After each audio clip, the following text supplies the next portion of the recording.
Attendez d'écouter, il s'agit bien entendu des jaunes et noirs d'Aris Salonique.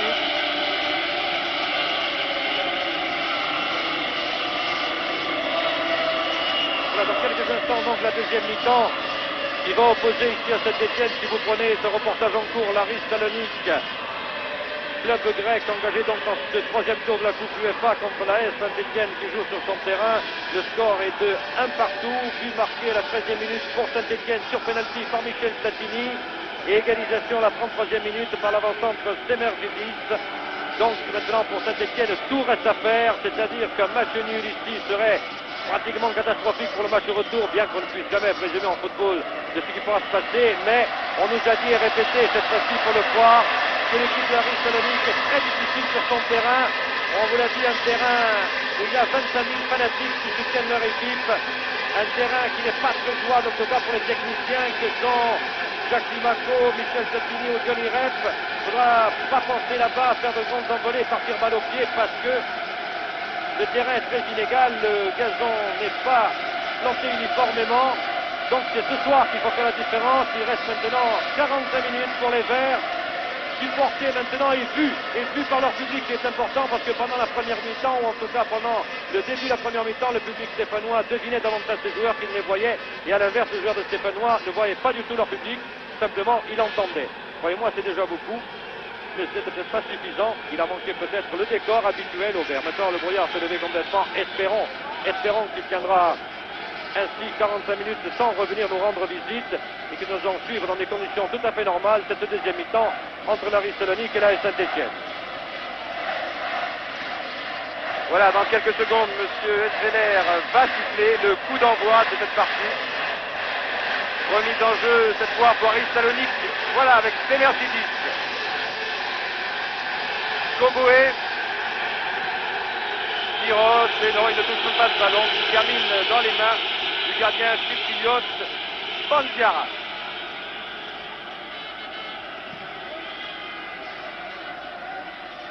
Oui, c'est Santini. Santini prend le dessus. Jean-Marie Elie, une faute de Valis, sans justement touché par l'arbitre. Et un coup franc pour Saint-Etienne, alors que pour l'instant, il est difficile de dire qui de Platini ou Larios est le plus en pointe. Il semble que les attaquants évoluent avec 4 attaquants. Bien entendu, Zimaco et Johnny Rep aux ailes, et puis Larios et Platini, tous les deux sont en position très avancée, c'est une surprise. Lopez, voilà, fin de Platini pour Larios, qui va sur le deuxième but. François Larios, au départ, une superbe fin de Michel Platini, alors que le stage explose. On refait le coup de Joseph, on marque juste après le départ. C'est quoi le départ de la deuxième mi-temps? Vous le revoyez au ralenti. Alors regardez. Le ballon va arriver dans les pieds de Christian Lopez. Voilà, passe de Platini. Il n'y a pas hors-jeu car il y avait le client 4 Spinos sur la droite de votre écran. Et Larios qui devance au Bandiara. Alors que maintenant, Jacques Zimaco, nous reprenons le direct. Il était en très bonne position. Et il n'a fallu que Benos intercepte ce centre très dangereux car il y avait aussi Michel Platini. Voilà, c'était ce qui pouvait arriver de mieux à la Saint-Etienne, c'est-à-dire de marquer un but dès la première minute de la reprise. C'est ce qu'a fait Jean-François Larios. Maintenant, on peut retrouver le Saint-Etienne offensif, le Saint-Etienne un peu libéré, qui va pouvoir appuyer sur l'accélérateur. Alors que Denis Geoffroy Guichard exulte, vous vous en doutez, devant cette remise au point des Verts qui immédiatement, dès la reprise de jeu, et quelle feinte admirable de Michel Platini qui a laissé passer ce ballon quand il a vu Jean-François Larios qui s'engouffrait là-bas dans la surface. C'était absolument magnifique.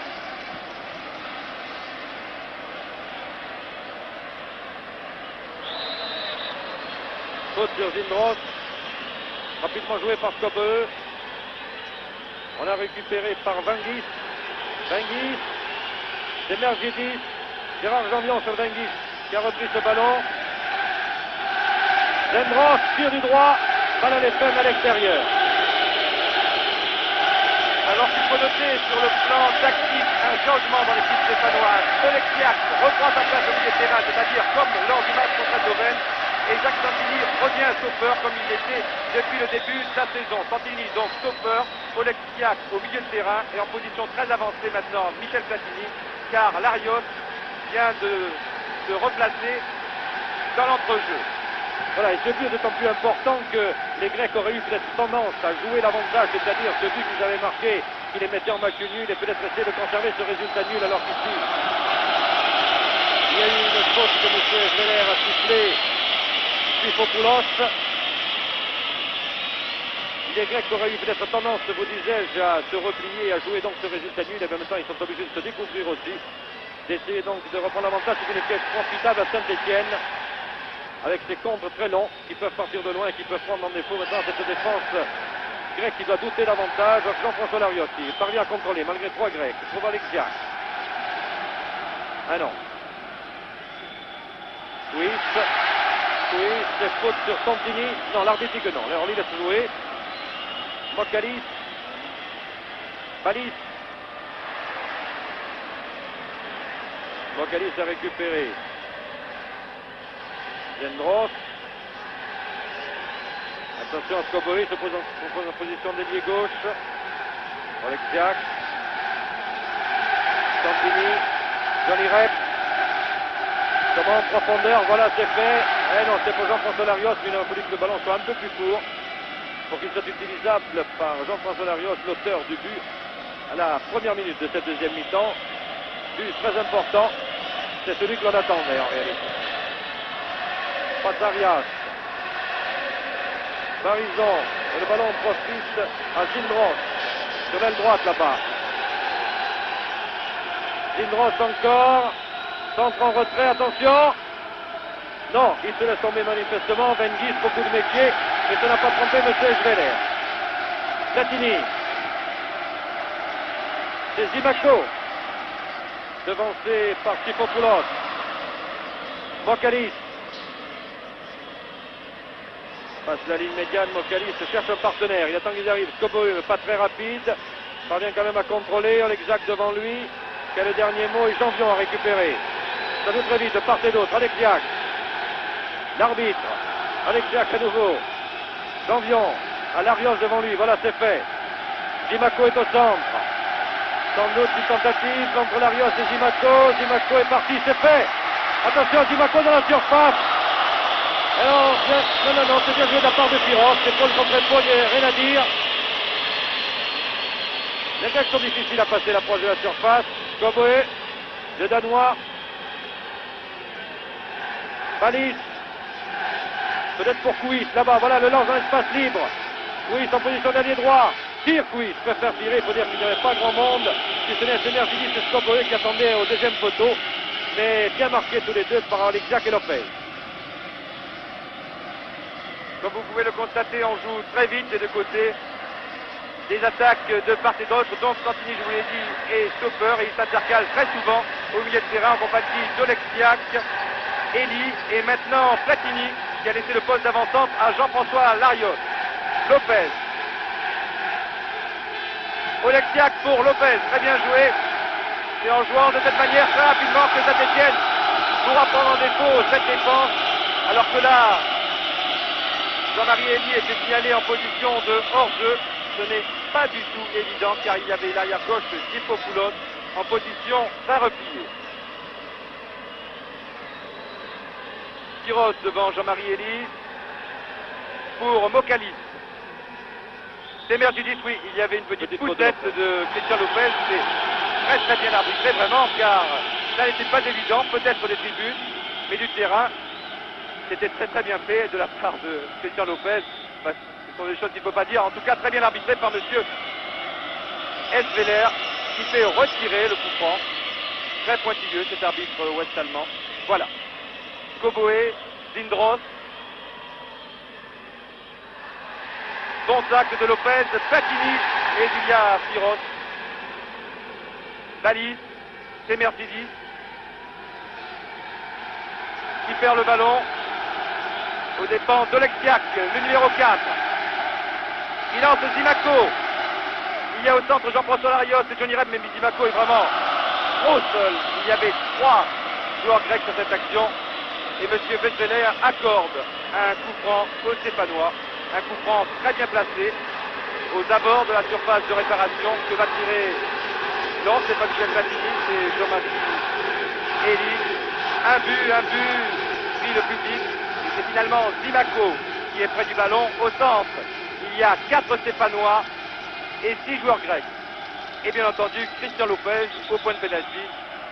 Sans doute le meilleur joueur de tête avec Johnny Rep de cette équipe stéphanoise. Voilà, Zimaco, tête de Platini, tirant sur la ligne, et but de Lopez. Monsieur Vesveler accorde le but. On ne sait pas si c'est Lopez qui a marqué ce but ou Michel Platini. De dire que le ballon avait déjà approché à lui. Quoi qu'il en soit, Michel Platini et de Oleksiak peuvent avoir le souvenir. 3 buts à 1 maintenant. Donc, Zimaco au ralenti. Tête de Michel Platini. Voilà, Piros qui défend derrière. Et c'est finalement Piros qui marque contre son camp. Lopez assure 3 buts à 1 pour les Verts. Alors que le gardien grec est prêt, il ne pose encore dans son but. Et je pense qu'il doit attribuer ce but à M. Christini, c'est vraiment sa tête qui a catapulté le ballon à l'intérieur des buts. Tout ce qui s'est passé après, c'est passé pratiquement derrière la ligne de but. 8e minute de jeu dans un deuxième mi-temps. Un 3e but stéphanois, le 7e donc maintenant sur le score de 3-1 alors que l'on se rend auprès de Patarias. Le gardien chypriote alors qu'il est joueur grec, on peut dire à M. Esveler, il y a eu un coup de pied sur le gardien dans l'action. Je pense pas en tout cas que c'était très grave, le gardien s'était interposé, c'est vrai. Alors que Lopez s'est précipité, c'est vrai qu'on met cette balle au fond, mais j'ai l'impression, moi, que le ballon avait déjà pénétré dans le but. Il y avait déjà vu, Lopez est arrivé simplement pour parfaire l'action, pour qu'il n'y ait pas de discussion possible. Mais j'ai bien l'impression que la tête de Michel Platini n'avait pas été comprise du tout. Il y a bien un arrière, en l'occurrence, Dipopoulos qui avait mis le pied, mais cela n'avait pas suffi. Un bon tir que nous revoyons du reste au ralenti. Un tir assez puissant à ras de terre, mais insuffisamment bien placé pour tromper le gardien de Salonique. Jambion réussit à quitter le ballon à Lopez pour Kurkovic. Voilà, Kurkovic qui va élargir le jeu maintenant sans doute. Non, il préfère dégager au pied à destination de Jean-François Larios. Très bon contrôle de Larios pour Rep. C'est très bien joué, mais là encore, la défense de Salonique avait remarquablement joué le hors-jeu. Et ce but est bien entendu refusé. Alors là, Johnny Rep a tendance à se méfier parce que Johnny Rep a déjà un carton jaune en Coupe d'Europe et ce genre d'action souvent est sanctionné. Quand on ne suit pas les directives de l'arbitre qui siffle et qu'on tire quand même au but, l'arbitre peut donner un avertissement. Il ne faudrait pas que Johnny Rep prenne un avertissement parce qu'il sera absent au match retour à coup sûr. Faute de Jambion sur Wengis. Il faut que Jambion fasse attention aussi car précisément tout comme Johnny Rep, il a écopé d'un carton jaune récemment en Coupe d'Europe. Wengis reste à terre et on fait appel aux soigneurs. Ça semble plus sérieux. On ne peut pas dire que le match soit heurté, il est vrai, il y a beaucoup de souffrance. Mais jamais de faute préméditée. D'ailleurs, personne ne refait dans le clan grec. Jambion s'en explique avec Skoboe, il dit que c'est un coup du sort. Bon, lui-même a été touché au tibia. Cela arrive. Et l'arbitre Je pense que ce soit très grave pour Wengis. Voilà. Nous revoyons l'action. Bien sûr, c'est spectaculaire. La chute est spectaculaire, mais il n'est pas dit que la faute incombe tout à fait à Jambion. Non, c'était dans le feu de l'action alors que Laurent Rousset, le numéro 12, vous ne le voyez pas en ce moment sur votre écran, le voilà, il remplace Johnny Rep. Rousset, c'est ce stagiaire qui a réussi 5 buts en 210 minutes, qui revient après 9 mois d'absence. Chaque fois qu'il est rentré, il a marqué en championnat contre Angers à une reprise, 2 fois contre Nice, et puis contre le PSV Eindhoven sur ce même terrain. Il était rentré à un quart d'heure de la fin et avait trompé Van Beveren. Rousset, donc numéro 12, remplace Johnny Rep, numéro 11. Voilà, Rousset qui détient presque le record actuellement en début, si l'on compte le temps qu'il a joué. Il a joué 200 et quelques minutes et il a marqué 5 buts, autant en championnat qu'en Coupe d'Europe. C'est-à-dire, il a joué 4 fois, il a marqué 5 fois. C'est un peu le joker de luxe maintenant de Robert Herbin. Comme Fairclough était celui de Liverpool. Ce rouquin qui assassina Saint-Etienne. D'ailleurs que le brouillard redescend, en particulier sur le bruit grec. Jackie Mako, bousculé, il était à la lutte avec Venos. Obtient un corner, mais le brouillard redescend du côté du but de droite, c'est-à-dire celui tenu par Patzarias. Et ça, ce n'est pas très gai pour la fin de la rencontre. Il y a 22 minutes que l'on joue maintenant dans cette deuxième mi-temps. Corner raté, derrière, le but de Patzarias. Ça, il ne faudrait pas que... Actuellement, il y a un toit de brouillard, si vous préférez, au-dessus de Geoffroy Guichard. On voit la hauteur des tribunes, mais pas au-dessus. Alors, il ne faudrait pas que ce brouillard descende. Malheureusement, j'ai l'impression que c'est un peu le cas.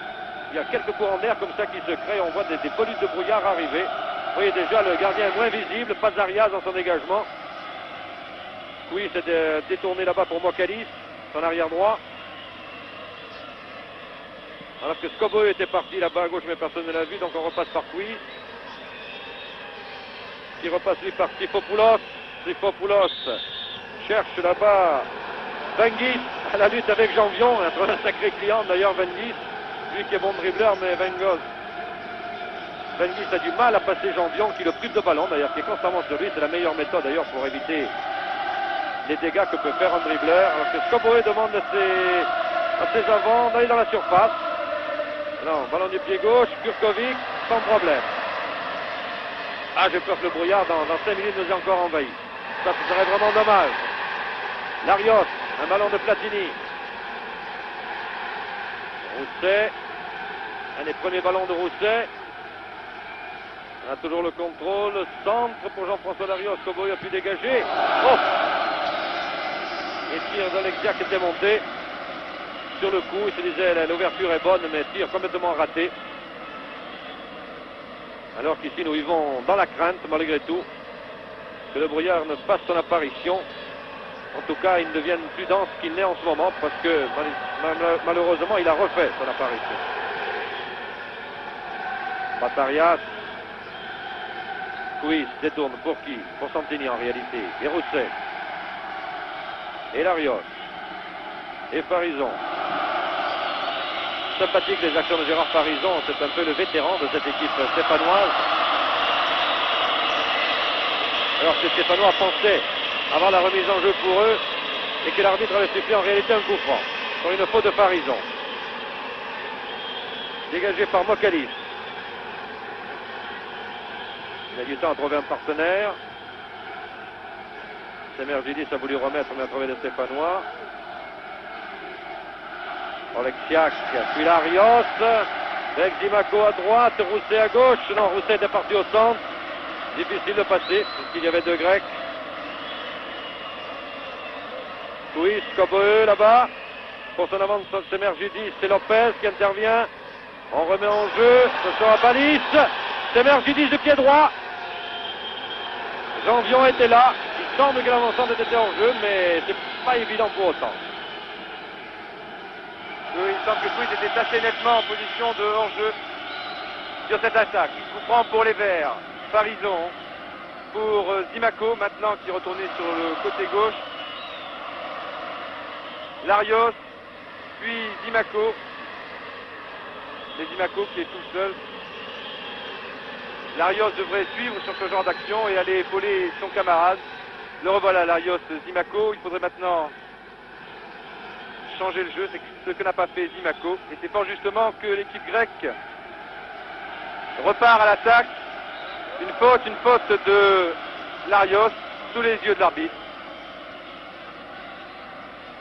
Mokalis.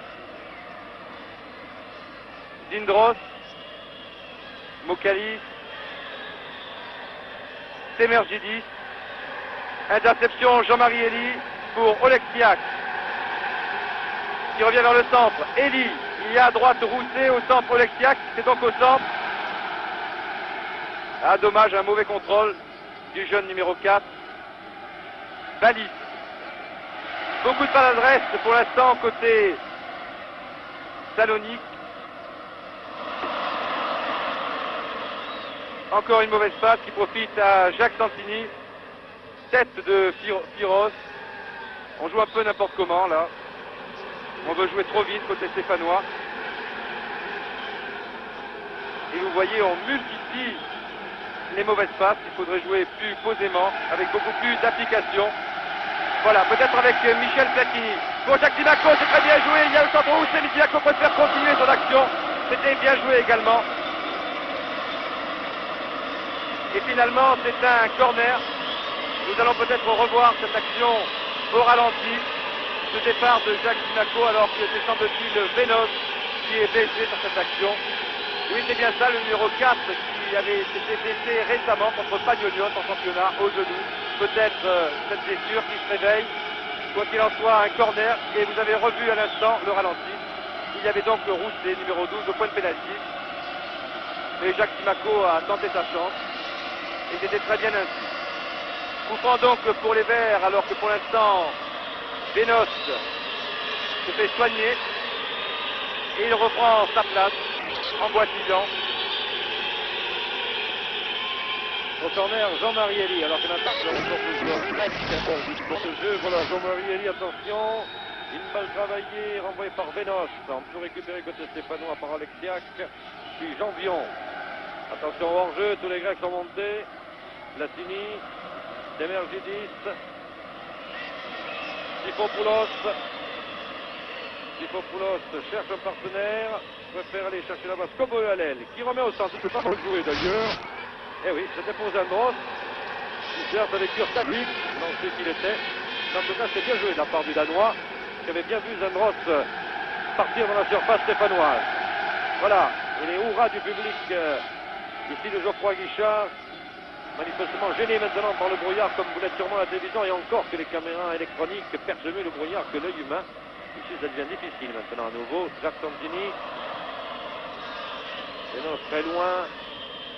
Zandros battu de la tête par Lopez. Jean-François Larios. Loin devant, manifestement pour le gardien. Acrobatique, Pazarias, même sur les balles faciles. Sifopoulos. Balis. Hors-jeu. Hors-jeu. de Zindros. Alors qu'il reste un quart d'heure maintenant, un quart d'heure pour marquer un quatrième but, car avec 3-1, on ne sait jamais, un 2-0 suffirait aux Grecs au match retour. Ils ont réussi ce fameux but à l'extérieur qui pèsera sans doute peut-être lourd dans la balance. Il serait préférable de marquer un quatrième but. Il reste donc un quart d'heure aux Stéphanois, follement encouragé bien entendu par le nombreux public ici présent qui a compris la situation. Lopez, oh c'est dangereux. Lopez, il y a eu une mésentente entre Lopez et Kurkovic. Devant Zindros, ça a failli coûter cher parce que Kurko était battu, il était manifestement pris à contre-pied sur cette balle de Lopez. Et si Zindros avait eu une pointe de vitesse un peu supérieure, tout pouvait se passer. Platini pour Dimaco, interception in extremis de Piros, car là encore, le néo-calédonien avait pris de vitesse son adversaire direct, c'est-à-dire le numéro 3, Tipopoulos. Heureusement pour les Grecs, Piros joue remarquablement à son poste de libéraux, il colmate toutes les brèches, comme ici encore, devant le néo-calédonien. Dégagement Pandiarias, Eli, Darios, Laurent Rousset, pour Platini, encore Rousset. Oh, quelle maîtrise de la part de le joker, et Max Perco à Liverpool qui retourne dans le dernier quart d'heure et il réussit ce pas de but. Nous allons maintenant le surnommer Peterson. Voilà donc l'action au ralenti. Il y a Michel Platini qui donne à Olivier Rousset et la regarder. Beaucoup de calme, Rousset s'occupe avec Focati, il réussit à la charge de l'arrière droit, il arme tranquillement son tir et trouve donc Pandiarias, 4 buts à 1 pour les Verts. Voilà, alors cette fois-ci, la légende continue, en tout cas pour l'instant, en échec à la mi-temps, un partout, un but.